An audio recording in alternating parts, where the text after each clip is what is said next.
Are you always saying you should do something and then feel guilty about not doing it? Or is it something you shouldn't have done and feel guilty about?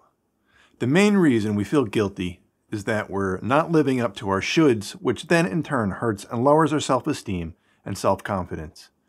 As our self-esteem and confidence are lowered, we begin to feel anxious and stressed or left feeling depressed. Karen Horney, a German psychoanalyst, noticed this pattern among people who were depressed or feeling guilty, and these people always said, "I should."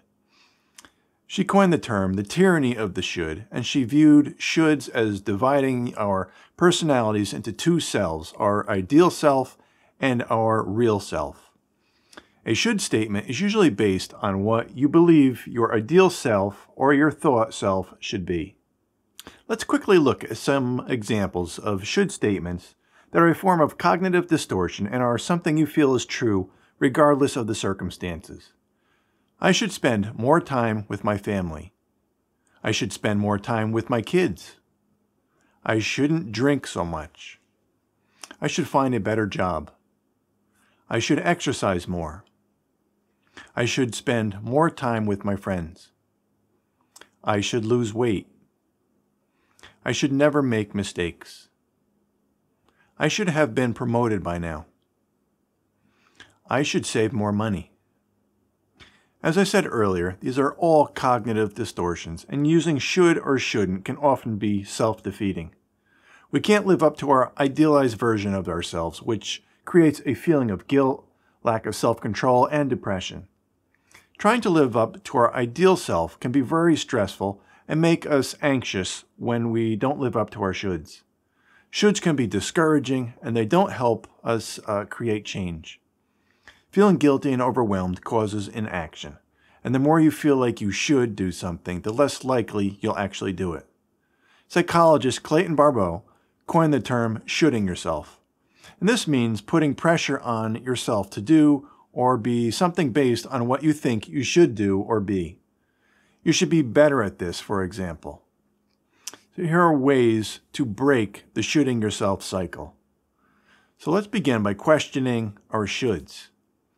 Ask ourselves why we should or shouldn't do that. And digging deeper into your should beliefs, often you'll find they don't hold up. Often you'll find you don't have an answer to your should statement, and you can begin to let them go. This should or shouldn't belief you have may have been learned at an early age, maybe from a parent or other children. These beliefs may be society's or culture and not your own. And you don't have to feel bad about that particular should anymore because you realize you don't have to live up to that should statement. We can't just dismiss some shoulds though, like when you want to spend some more time with your kids and be a better parent. In this instance, change how you speak to yourself and make it more intentional. Instead of saying I should spend more time with my kids, say I'm going to spend more time with my kids. Or I could take a break from what I'm doing and be more engaged with my kids. Or I should exercise more, say I'm going to do my best to exercise more and take better care of myself. Another example, I shouldn't order food out so much. Say I'd like to start cooking and eating healthier. Rephrase your shoulds with a less judgmental voice, like I'll do my best. I plan to. I'd like to.